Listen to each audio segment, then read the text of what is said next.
Good afternoon. First of all, welcome back. My name is Brother Lewis, and I've been making videos pertaining to corruption within leadership.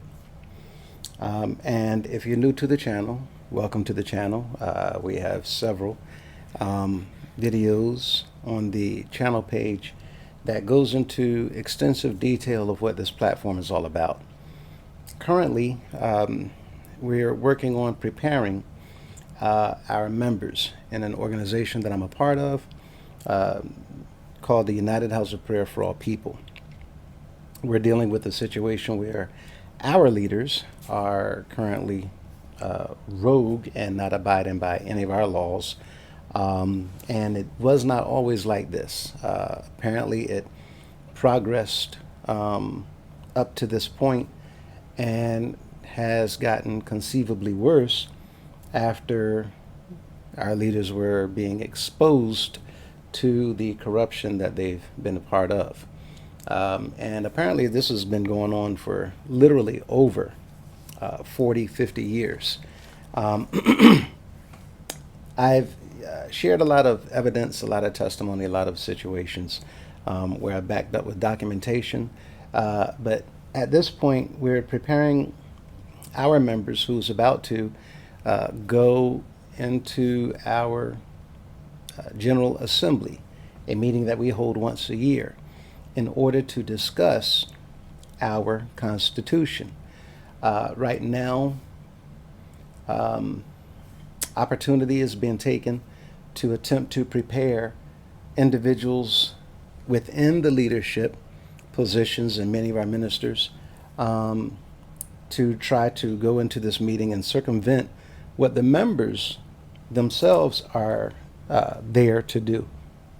And now that the members of the organization have been made aware of how serious this problem is, we've been doing certain things in order to ensure that this problem not only does not consist of individuals that's going to retain their positions and continue to do things that are worse, but our aim is to go in, do something about it, remove any individuals that's been a part of this wrongdoing, and begin to fix this problem.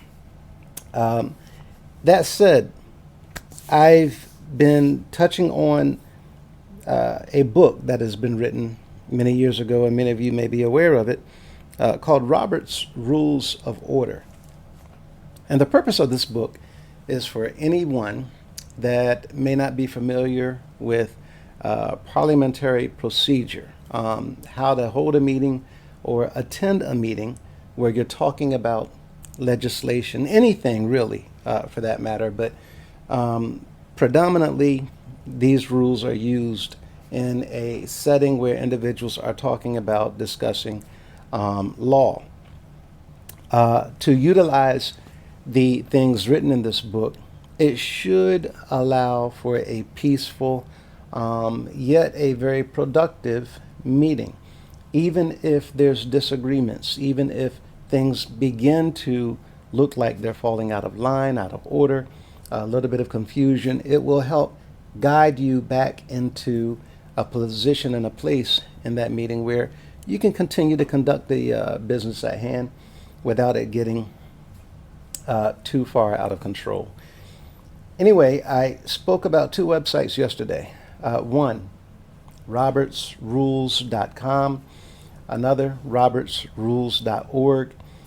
Just a brief intro to both of those websites. We're going to go to another one now where we're going to begin to dive into exactly what Robert's Rules talks about and how you should go about dealing with situations as they may arise in a meeting. We're going to turn your attention to another website, Board Effect, BOARDEFFECT.com, Board Effect, slash blog, blog, slash Roberts, Roberts,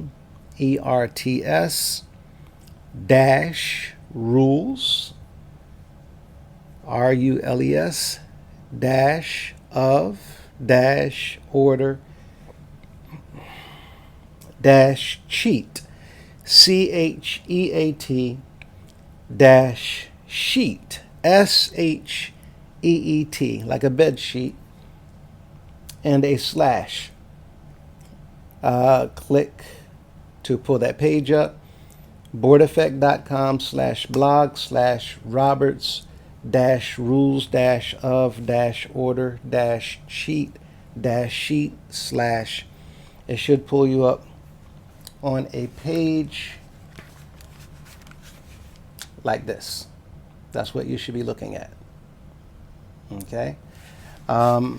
This is their homepage, and all you need to do is scroll down. I'm going to read real quick the title: Robert's Rules of Order Cheat Sheet for Nonprofits. Robert's Rules of Order is a lengthy manual of parliamentary procedure that governs most boards of directors, which was first created in 1876 by Henry Martin Robert as an adaptation of the rules and practices of Congress. With the latest versions of the manual totaling around 700 pages, the latest version has about 700 pages. Again, this is serious business. Do you need to go through all 700 pages? Not at all. It would be good at some point if you work your way through the book so that you understand everything that it entails. However, for you to be able to attend your meeting, this will help you drastically to understand how to go about doing what's necessary while you're in the meeting.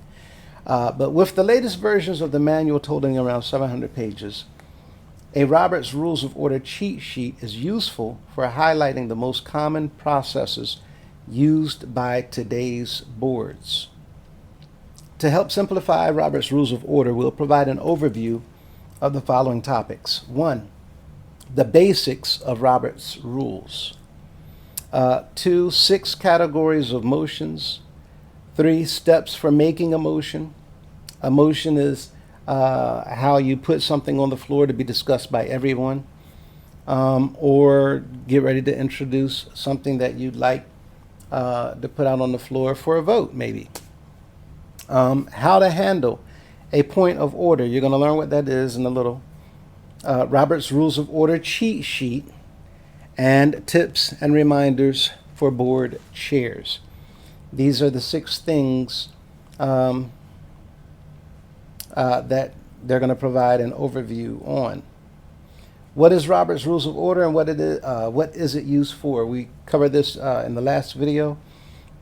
Still going to read. Robert's Rules is a framework that is comprised of a set of codes and rules of ethics that helps groups hold orderly meetings.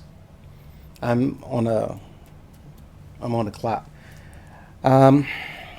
Orderly meetings that allow the majority to rule while allowing minority voices to be heard. It allows everybody to come together in order to have an orderly meeting, so that everything is done in fairness. So when you have individuals that may not have clout or status or position or fortune and fame, perhaps, or popularity, when you're dealing with people that have been in positions, experts of their field, no matter what it is, it allows the common Joe, the individual who doesn't really know anything about the procedures or what have you. It allows them to come in and to engage with everybody else that's present fairly, without people being able to mistreat them, humiliate and embarrass them, or walk all over top of them in the meeting. This pretty much allows everybody to be equal on the playing field.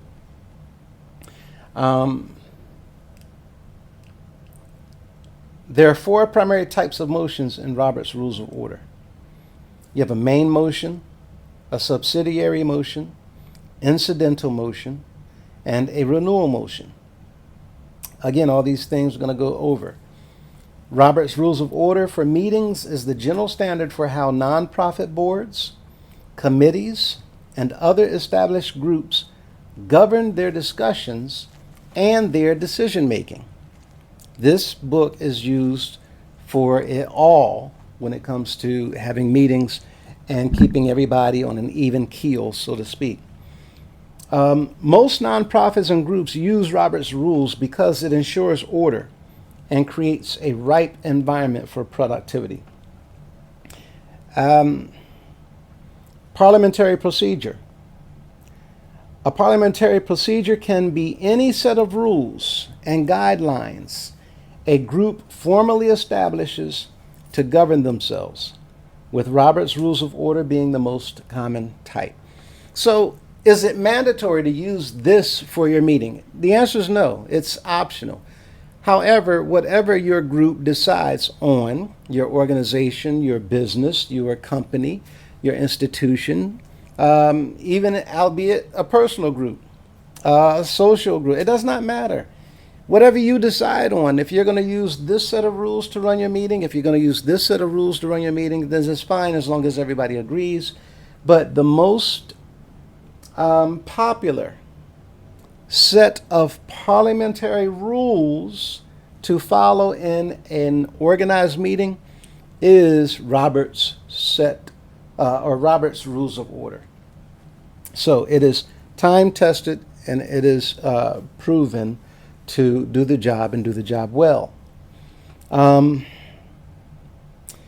goal of the parliamentary procedure is to set forth the order of discussions and ultimately get to a place where all group members can agree on what they want to accomplish or how to move forward. By using an established set of rules and guidelines, members of the group can reach a consensus in a respectful, collegial manner. We should be able to come together and talk. We should be able to come together and hear one another. It does not matter if you don't like me and I don't like you. We all should like one another, but the fact of the matter is everybody does not like one another. However, that does not mean that we cannot still respect one another or talk to one another or work together. This is why it's called teamwork.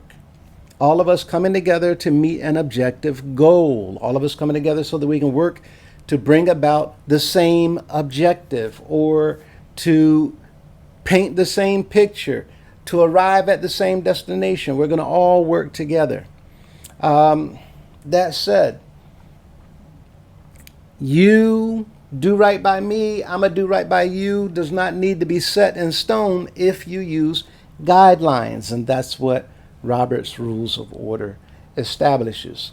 Guidelines so that everyone, again, is on an even keel, as well as being treated fairly, and it should be respectably. We can disagree. We can get heated in our debates and still respect one another.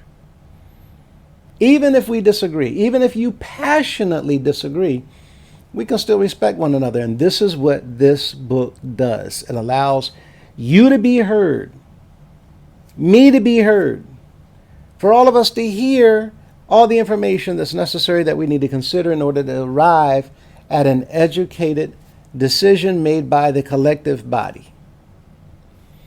Let's move on. New board members should learn the basics of Robert's Rules as soon as they join a board. That means now, if you have not yet done so, you need to be looking at, reading, paying attention, spending some time going through this website so that you can customize yourself and get familiar with, not customize yourself, make yourself accustomed to this procedure. How? By practicing what you see in this book. You want to get used to using the verbiage. You want to get used to hearing these phrases, because you're going to be utilizing these phrases. Even if it is in this one meeting right now, you will be able to understand it clearly so that you can follow the same practices in another meeting or other meetings that you're going to have later. But you should be studying this as soon as you join a board. You're already on a board right now. You're on a board. This is the General Assembly. But the General Assembly acts as a board of directors. Now, I'm going to come back with a video and I'm going to show you kind of sort of a difference. I'm going to show you two different things. One, where the General Assembly is the board of directors of the organization. And then I'm going to show you, if you look at it a different way, that it's not. And I'm going to show you what I suspect is going on within our organization, which is also kind of crummy concerning how the leaders have kept things from the people, doing things in secret, working behind our backs, while doing everything they can to hurt the people by taking powers from the people, to give power to themselves so that they can make decisions to benefit themselves and not the organization. We're going to get to all that in the next video. But for this one, let's continue here. New board members should learn the basics of Robert's rules as soon as they join a board. Board members will use the basic rules for making decisions at most meetings. Your job is to travel there and make decisions on behalf of the members that you represent. That's what your pastor should have been doing all these years. And now you understand why I said that you shouldn't be even paying pastors' offering, because your pastors have not been taking care of the people. The ministers have been scratching the backs of other ministers sitting up there on council while they're scratching the backs of the bishop. And nobody's looking out for the people because they've got all these secrets where they've been keeping information from you and keeping you out in the dark while taking advantage of your ignorance year after year after year after year after year. Mine too, for over 40 years. I knew nothing about these things going on. So now that I know, I'm going to do something about it, and this is what we need to do. We need to learn so that we can get in there and we can have a real meeting and be productive and get some work done. Starting with number one, it's time to clean up. So we're going to get busy learning so that we can get there to get busy working, so that we can work to get busy cleaning up. Here's a general outline of the essential elements of Robert's rules. Number one, a motion. A member makes a motion in the meetings in order to propose an action or make a decision by saying, I move to. Remember those three words. I move to. I move to. Yes. I move to. And then say what you want to say. After you've said what you want to say, another member must second the motion by saying, I second the motion. And this is from anyone. You hear somebody make a motion, I move to have a vote that we not only hear what A wanted to say, but that we also revisit what B said so that we can get to the bottom of this topic once and for all. That's the motion. I second that motion. I move to, I second the motion. Once someone seconds the motion, the group will vote on the motion. It passes by majority vote or a quorum, depending on the rules and the bylaws. When it comes to a vote, If the rules doesn't say it must be by quorum to pass a motion, then the majority rules and the motion is passed just based on the majority. Majority is one more than the other side. If it's a quorum, then one more than the other side will not pass that motion. If it's a quorum, it must be 2/3 minimum. 2/3. So I move to blah, blah, blah. I second that motion. The chair will say something like, you've heard the motion. It has been moved to, or a motion has been made to blah, blah, blah, blah, blah, and it has been seconded. All of those in favor of blah, blah, blah, blah, blah, let it be known by the raising of your hands or the saying aye. All opposed, same sign. Your motion is now put on the floor. Once it's seconded, it's going to go to a vote. That's the way it's supposed to be done. Amend a motion. Members use this process to change a motion and can do so by stating, I move to amend the motion on the floor. Again, this motion must be seconded and voted on. So if there's a motion on the floor now and just passed a vote, yes, I motion, I make a motion. I move to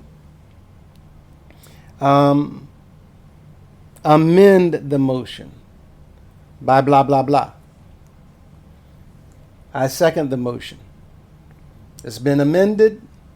The motion has been amended to, and then whatever that amendment is, and then second, and it goes to a vote. That's amending a motion. You're just changing it. You're tweaking it a little bit. If you hear a motion and you want to change it, raise your hand.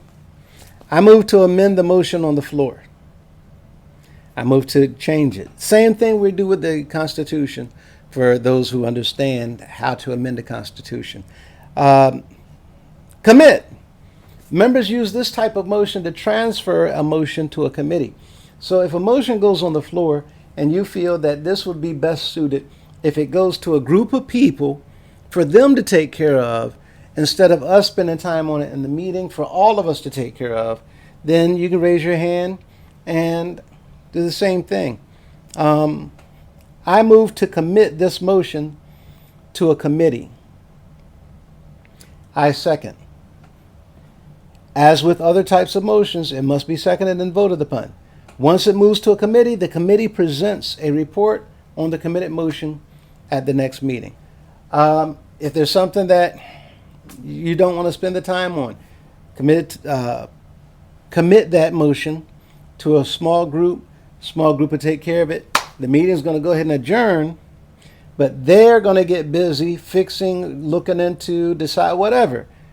And then they'll come back in the next meeting and they will report on that. This is how the board works. You make decisions. Your decisions, based on those votes, is what determines the work that needs to be done. Whatever it is that you say, that supposedly is what the CEO is supposed to jump on. You make the decisions and you put it in the CEO's hands for him to carry it out, or her to carry it out. That's how it's supposed to be done. And then they come back and bring you a report. Why? Because they're supposed to be serving you. You are the boss. This is why the board hires CEOs and they fire CEOs. The board does. No CEO hires a board. No CEO appoints anybody to the board. No CEO has the power and authority to dismiss the board. No CEO tells the board or orders the board. So when you've been seeing year after year after year after year after year, our CEO and our organization come and preside over the General Assembly, that is a problem. And we're going to tell you how to fix it. It's as simple as a motion. I move to take a vote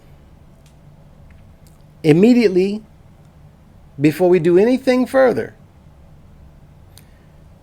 to dismiss the previous action of allowing the CEO to preside over the General Assembly.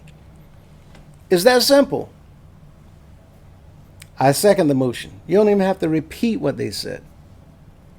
There'll be somebody writing minutes, and then that goes to the floor for a vote. And if everybody votes on it, just like that, they're no longer presiding over the meeting. And now you're beginning to put the meeting back in order the way it's supposed to be. Because no CEO presides over the board. That's what the chairperson is for. The chairman of the board, Mr. Chairman or Mrs. Chairman. They're there to preside over that meeting. Up until now, the chairman of the board was serving our CEO, and they're doing whatever the CEO says. And this is why I've said before that in our organization, the General Assembly has been hijacked, but no more. So I'm going to go into great detail with this. We're going to be on this for the longest as we go into the next 2 weeks up into the General Assembly. We're going to go in, and you're going to be so comfortable with this, understanding that you are to walk in as the boss, expecting for them to hear you because you hold the cards. You have all the authority. Their job is to listen because they know that when they have a poor performance, the evaluation that you give to them can mean their dismissal. No other company works the way that we've been worked and bamboozled for the last 50, 60 years. So that's how you commit something.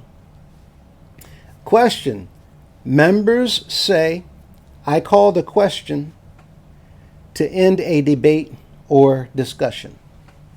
The motion must be seconded and voted upon without further discussion.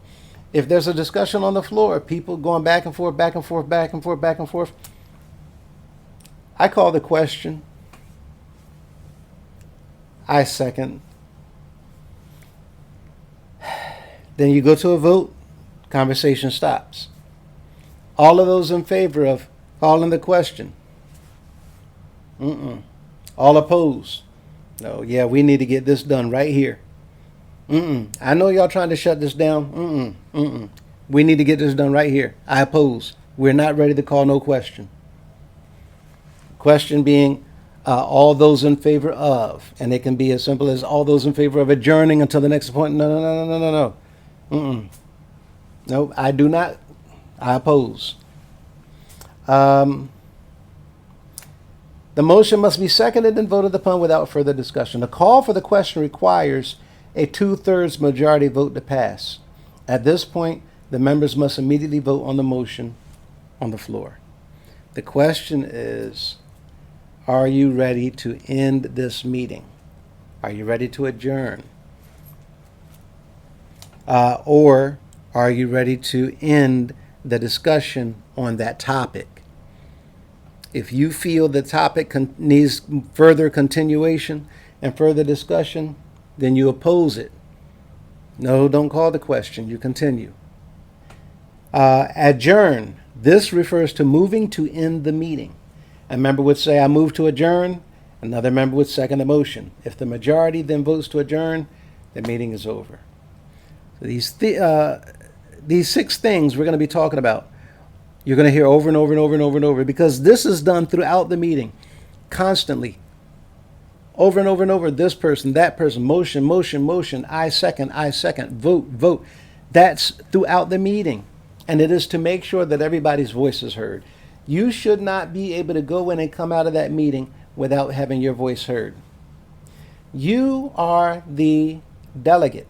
You're there to get business done. You're there to represent people who sent you there. They must hear you. There is no time limit. There is no, we got stuff to do. Come on now. No. All of that is unlawful. That was yesterday. Yesterday is gone. We're going into a big, bright, beautiful future where people are going to be exercising their knowledge, their wisdom, and their understanding in these meetings from now on. People has been excited and calling. I want to thank all of you who's been on point. Some people buying books. Some been in the library studying Robert's Rules of Orders. Some studying Congress meetings, senators meetings. Some people watching and observing on YouTube how Congress and the Senate, when they act, and they're looking at the things that we've been talking about, and they're like, oh snap, we haven't been doing that. And I'm like, yes, that's right. Do you see how they've been taking advantage of your ignorance, my ignorance? None of the people knew, and they just took that ball and rolled with it. And what do you do when you have a bunch of corrupt people and it's now come out into the light that they've been taking advantage of everyone and just helping themselves to all the cookies? Now, you and I, we go get a cookie and all the cream been licked out the middle of the center. No, I don't want them cookies. No, we're going to get rid of you and we're getting rid of them cookies. We're going to get rid of all of it. Get some more people and we'll get some more cookies. And we'll share the cookies and everybody will be happy because you're gone and those licked off cream missing cookies, they're gone. In other words,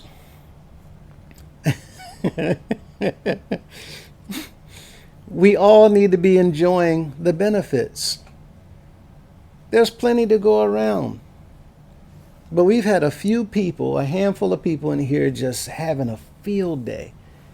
Year after year after year for over 50 years while the people been getting taken advantage of. That said, if anything out of the ordinary comes up, board members can look up the rules during the meeting.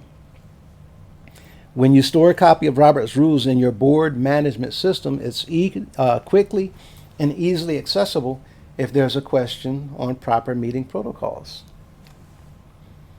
Robert's Rules can be pulled up at that moment and then make sure that you go by it to ensure everybody has equality, fairness, and even justice, to make sure that everyone has a voice. Robert's Rules of Order cheat sheet. We've updated the Robert's Rules of Order cheat sheet. It's available in a downloadable format here. You can download this. Free. Print or download this to keep at your fingertips for running even more effective board meetings. Print it out. Make sure you have a copy. Keep the Constitution with you. Make a copy of the Constitution. If you don't have it, then go on, I think it's video number 30. Video number 30, where, no. I need to see about putting that up. But make sure you have a copy of the Constitution. And I'm going to see about getting this put up before this week is out so that you have it online and you can print it out. People have been looking for them, and I've been told that they can't find it anywhere. Nobody's selling constitutions anymore, and it's a result of me telling people to get the Constitution so that you can look and see for yourself the evidence of corruption and all these violations that our leaders have been committing year in and year out, right in front of the people's noses, without even, the people didn't have a clue. And all the evidence is in the Constitution. So, that's one more thing. You don't need to worry about any of this stuff because there's enough evidence in the Constitution to do every single thing that we need to have done. There's enough evidence there. That's why I'm saying 2022, 2023 Constitution. You don't have to worry about that. Those constitutions are null and void. They are illegal. I've already pointed out and demonstrated why. They may try to enforce it, but they're illegal. Now, this is the year that the members need to go and make sure that that 22, 23, and 24 are stricken from the record, that we go back to, I think the earliest copy I have now is 2006. So we want to go back to the earliest copy, the oldest Constitution that we have, until it has been determined which Constitution has not been tampered with. Because the evidence that we have already is that the leaders, along with a handful of people, the current technically suspended bishop right now, his hands are all over the Constitution for violating our laws, changing the Constitution, doing so without the intent of allowing the members the opportunity to vote on those changes, as well as taking part in a Constitution revision committee in order to advise what to change in it. Now, for those of you who don't think that that is so serious, in last year's General Assembly, he went back and changed it again. Did the exact same thing that I was saying before in 22 that they did. And then they had to correct it in 23 because the Constitution did not have the information in it that it needed to have. Okay? Because it was all rigged. It was all manipulation. And it was given to the people as if the people did it, to deceive the entire organization. So we've been working under illegal constitutions where they've added laws, changed laws, and even taken away laws. But we're going to use what we have. I've been referring to 2009. I'm now going to be comparing and looking at 2006, and I may move to do everything that's necessary off the 2006 instead of 2009. So with that said and in mind, we'll come back a little bit later, and we're going to pick up with the actual cheat sheet, and we're going to work our way through that. But for now, familiarize yourself with what it is that we've covered already. And until next time, I'll see you in the next video.